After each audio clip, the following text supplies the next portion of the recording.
Hey guys, in this video, we are going to learn how to import or export bookmarks from Google Chrome. And it is a very easy process. Please make sure you watch the whole video and you will be able to do it all the time. So I'll open Google Chrome, and once the Google Chrome is opened, at the very top, just below the address bar, do you see this space? You just need to do a right click and then go to Bookmarks Manager. And here we go.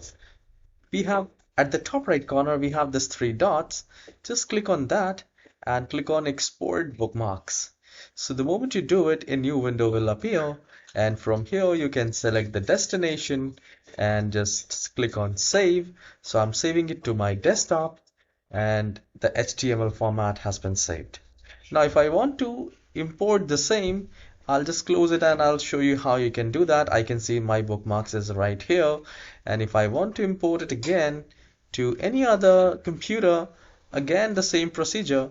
Just below the address bar, do a right click, go to Bookmarks Manager, and at the top right corner we have these three dots, and then click on Import Bookmarks. And from here we can select this and click on Open. So in this manner, you can import and export the bookmarks in your computer. I hope you have enjoyed this very short video. Please hit the like and subscribe. I'll see you in the next tutorial. Have a wonderful day.